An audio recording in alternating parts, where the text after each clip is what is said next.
As they say, you earn a living by what you get, but you earn a life by what you give. And so the second step in finding flow is that you can only really find your flow if you have a desire to use your dharma or your purpose in service to others. And therefore you find the people who have the greatest desire to selflessly serve are the people who find their flow. Welcome to the Beyond podcast. I'm your host Advaita, and I'm super thrilled to have Keshava Swami with us today. Maharaj is traveling all around the world, inspiring young, old, everyone with his knowledge and wisdom from the ancient knowledge from the Bhagavad Gita and other Vedic texts, and wants to really help us to be the best version of ourselves, to understand who we are, what is beyond this material world. And for myself, I see you as my mentor. I listen to all your lectures and read your books. And we're also going some few years already the same path. And would like to call you my friend. Yes, it's an honor to be here, Advaita. And I love the name of your podcast, Beyond, because I think from a young age, as we go through life and we go through different experiences, we're always, that question is there something more? Is there something more? And I think that question of is there something more lies deep within every living being. And so I think your podcast is on point.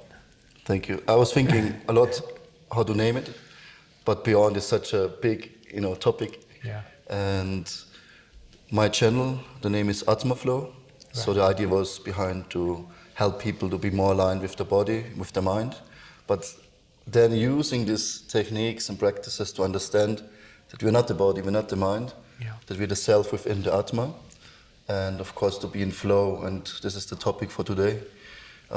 Since many months, years, my main topic is how to be in flow, to be more productive, to be in the present moment, to help other people to step into this flow state, effortless flow, being in the zone, getting things done, being focused. But it's not enough. For me, in my own spiritual path, I know it's helpful, and I think everyone would benefit for just being in the flow, movement. We all get stuck in our bodies and our overthinking of problems which not really exist. So I would really like to know your perspective on maybe the spiritual aspect of flow. What does it mean to really flow, be aligned with God, with divinity, and be truly your highest self? No, it's such a good point. And flow is such an interesting topic. And before I go into the spiritual aspect, which I want to share 3 aspects with you, I'll just tell you the first kind of connection I had with this concept of flow. And it was, I guess, before even I was on the spiritual path on a serious way. Someone told me, in your life you have a certain amount of capacity. And in life there's a certain amount of challenge and risk as well. And what he said is that if the risk and challenge is much higher than your capacity, then you become overwhelmed and you burn out.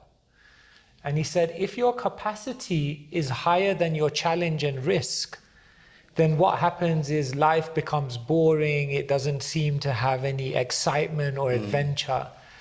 And he said the flow of life is to somehow live in such a way where you take on enough risk, you take on enough adventure and uncertainty and challenge, and it exactly matches your capacity.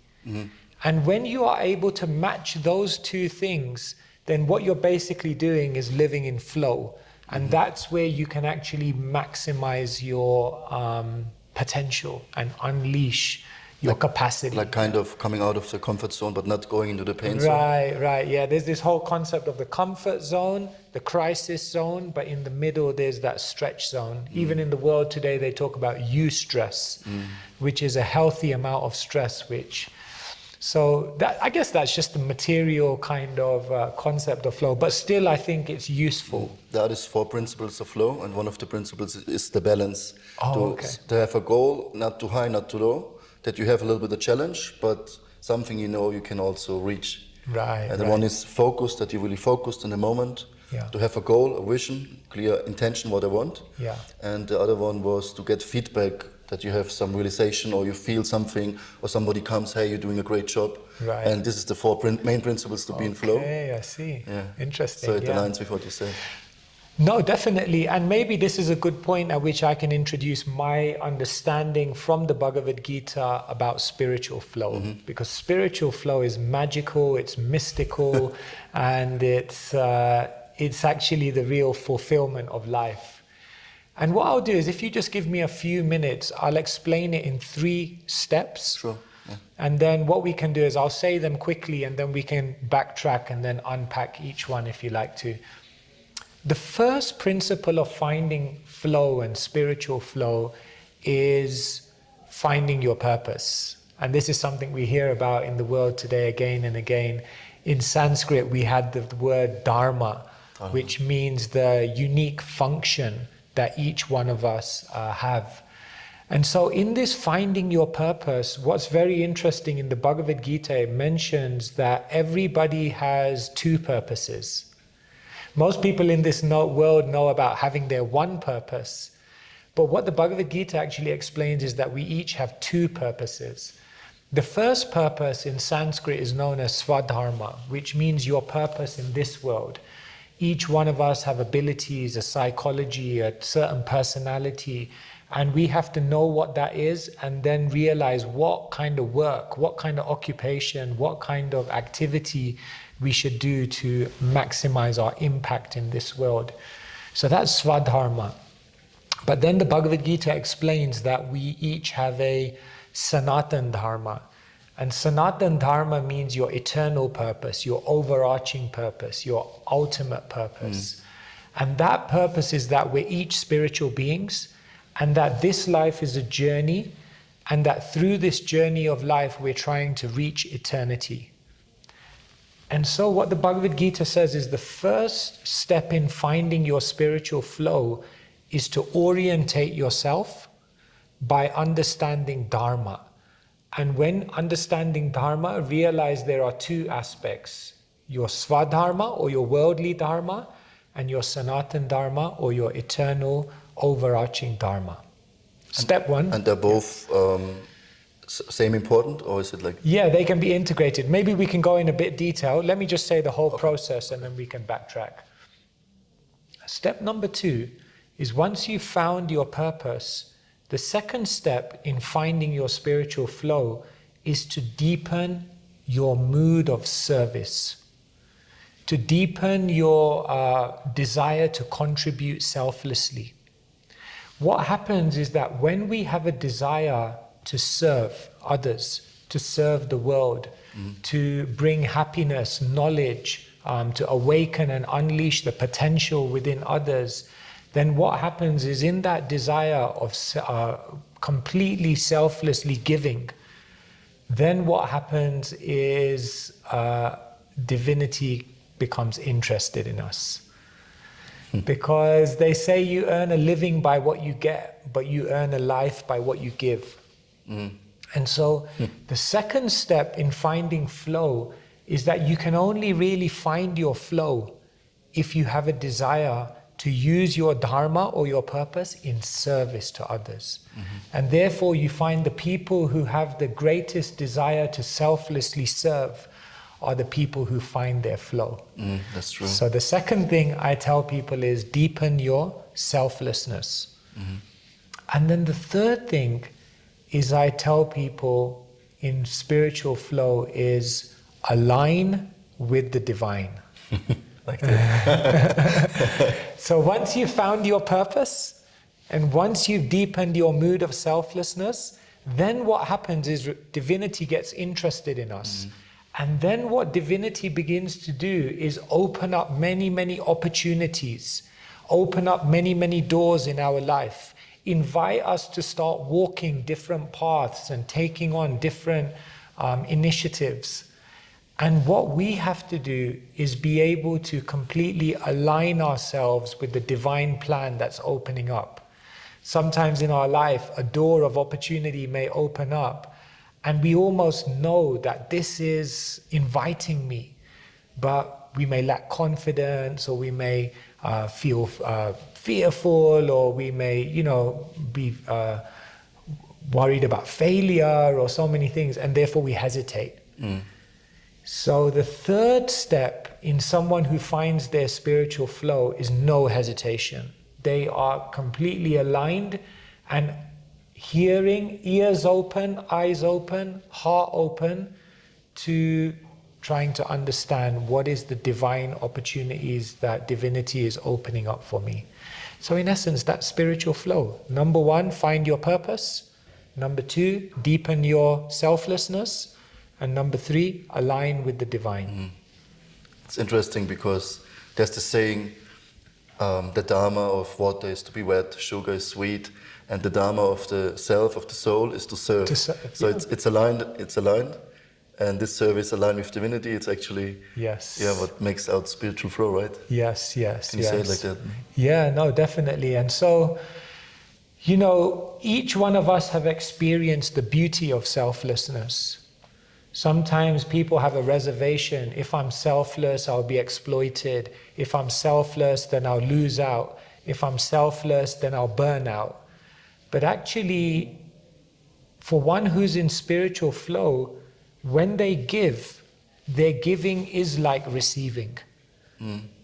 Because it's such a fulfillment of the soul to be able to give and contribute. There's no more energizing, inspiring, and fulfilling thing in someone's life than when you actually contribute to others with no agenda and motivation. That's beautiful. But how to find the purpose, how we get into this energy of having a goal or a purpose in life. Yeah. And you raised that question when I talked about finding purpose, that we have these two purposes, and are they as important? How do they align? How do we find them? And that's a process. I would say in finding purpose, the first thing is, now we specifically talk about Swadharma, your purpose in this world. I would say the first thing is deeply reflect on your personality. What are the times in life when you feel inspired? What are the times in life when you lose track of time? What are the times in life when you feel you're willing to take on any challenge to do this thing? When you ask yourself these questions, then what you'll begin to understand is the activities that are most resonant with you. So the first thing I tell people is analyze your personality. The second thing I tell people is have mentors, have guides, have people who can give you a perspective of your capacity which is outside of your own perception, because they can often see things that we may miss. Yeah, true. And then the third thing I say is when you want to find your Dharma, a lot of it is just going out there in the world and trying things out. You know, you don't find your Dharma just sometimes in your head. You have to get out there on the field, try different things. One thing leads to another, leads to another, leads to another. And if you're conscientious, then eventually through attempts, you'll actually gravitate towards your Dharma. So finding your Swadharma, analyze, ask, and attempt. And that aligns with me, with my own practice. But I'm thinking it makes sense and it sounds good, but what is the practice, or maybe you have some procedures, some techniques. What can we do in our daily life to improve flow? So so I would say the first thing is finding Dharma is an ongoing process. So I would say always investing time. What I do is every year not only every year, actually every few months, I really sit down and look at whether I need to realign in my life, do any course correction, whether I'm actually living in line with my Dharma, whether there's new aspects of my personality which I feel need expression. So I think the first thing in that number one step is just always keep an eye on asking yourself, have I fully understood my purpose? Am I living my purpose? And what more can I be doing to bring meaning to my purpose? And then the second thing in terms of deepening your selflessness, which I said the second principle was, I think it's just about filling our life with more acts of kindness and selflessness. sometimes people think to be selfless or to give charity or to do something that's not for you, you need a specific time or specific day in the week, or you need to. But actually, what can happen is through our life, in any given situation, we can begin to act as a selfless instrument to bring positivity and to bring power to others in that situation. And so for the second principle, I encourage everyone, in every situation, just think about how you can be a contributor here. If someone's having a problem, you can become a contributor by just sitting there and giving them your ears for them to share. If you're a leader, you can become a contributor by empowering everyone under you. If you're a teacher, you can become a contributor in that situation by asking yourself, how can I speak in such a way that will give my students the most knowledge so that they can go on and be successful in their lives? So the second principle, I think, is to realize that selflessness is not an isolated part of your life, but it can actually be incorporated in every situation. Wow.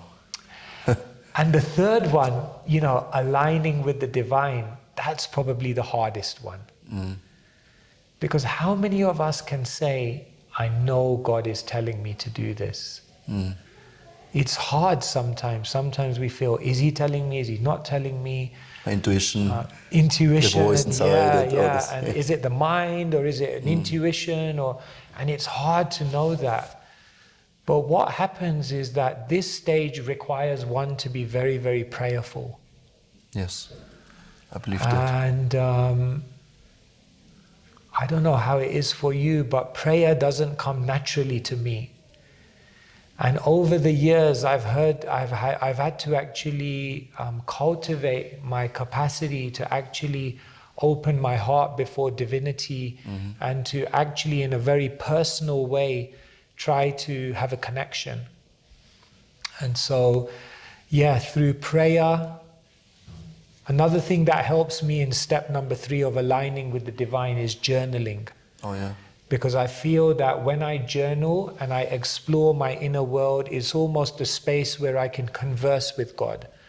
And therefore, what I often do in a journal is some of it will be reflection work, and some of the writing in my journal will be a prayer. And in that prayer, I feel that it helps open up a communication channel. So aligning with the divine means to open up that communication channel. I would like to add something. Yeah, go for it. Maybe 10 years ago, I had a very spiritual, good time, the best time ever. And I met Keshava Swami in Cologne. There was the festivals of chariots. And I asked Maharaj, I have a really good time and I'm going to India now, and somehow I know when the good time is so high, then it goes also very low. So what can I do to stay on this spiritual high? I was still a monk in this time, and it was easy to connect, be in the flow, because everyone is in the flow. So what Maharaj said was, you have to pray every day. You brush your teeth, you eat, and you take care of your health, your meditation practice, you read, and you have to pray. Wow. This is so essential. And after he said that, I implemented maybe for 1-2 years. And in all my classes, I talked about praying. And sometimes I ask my friends, did you pray today? And we encouraged each other. It stopped somehow. But it was very deep to really every day go to the Lord, silent meditation, or you speak out loud. And just tell what is in your mind. Of course, the divine God knows already what's inside, but to express it. And then all of a sudden you feel something is changing inside of you.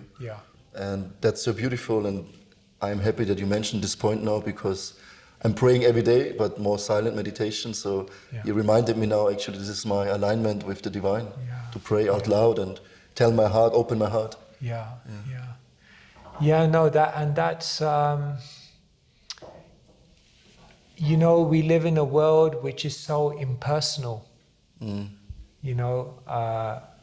What to speak about having a conversation with divinity, oftentimes even with the people around us, we're having conversations, but we're completely somewhere different. Yes, True. And so to really hear someone, you don't only have to be present and hear with the ears, but you have to really hear with the heart.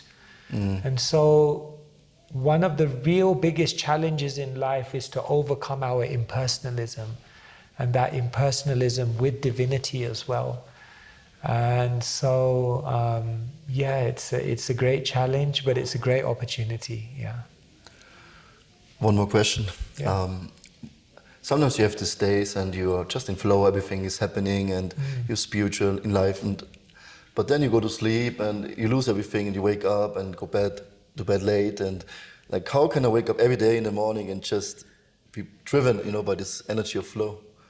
What can I do in my daily life, in my practice? It's always these ups and downs, it's confusing. Yes, Challenging. yes. What I try to do in my life is always have 3 things that are integral to my life and in any given time. I always try to be doing something I love. I always try to continuously try to learn. And I always have something which I am launching. I'll explain what I mean. So the first thing is, I try to always have in my life some activities which I do every day, which I just love, which are just easy, which are just effortless, which I look forward to doing. I always in my life try to keep as part of my day some time where I'm learning. Because I think when there's learning, there's a feeling of discovery, there's a feeling of exploration, there's a feeling that, you're uncovering something you've never seen before. So that's very inspiring. And the third thing is launch. I always try to have something in my life, an initiative, an innovation, a project, contribution, or something which I'm launching and trying. And I find when I have these 3 elements, something you love, something you're learning, and something you're launching, then what happens is every day becomes so valuable. And therefore, some days we wake up and we feel a little, but when we're loving, learning, and launching, it's like, I'm ready. Let's. This is life. I can completely align with that. Yeah. It's so true.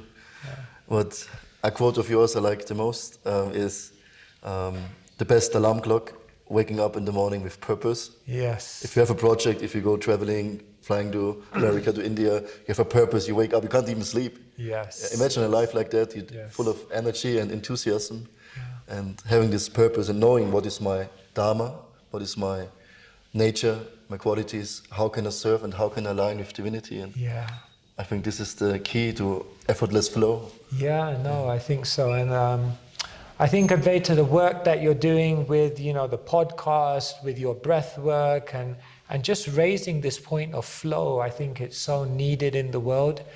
Some of us really feel like, we feel stuck. I think a lot of people out there, and just this hope that yes, there is a flow, there is a divine flow for my life, and somehow if I just move myself and into that stream, then I can.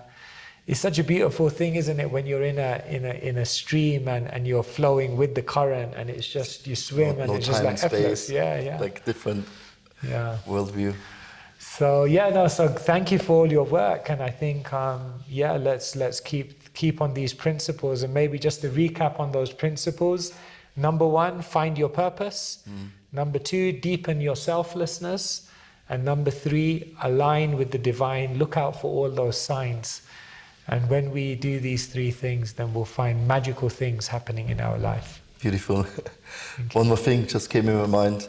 When I was a monk traveling, and then one friend told me, "You're always in the flow." And it started there, and I was like, "Oh yeah, really? I'm in the flow. Things are happening, and people are paying your ticket to India." And I was just like, "What's going on?" And then I realized there's some divinity guiding me, and this is where I started the journey of meditating about being in flow. And so I can just encourage you, think about your life. What were the moments remember them, try to feel them again, relive them. You can enter any time, because all of us were in the flow at one point. Yes. And we all can be in the flow. And life is not just about flow. The flow is just helping us to reach our purpose. Yes, Yeah. reach our purpose. In Thank you service, so much. aligning with divinity. Yes. Keshava Swami, I really appreciate Thank you so your much, presence here. Advaita. Thank you.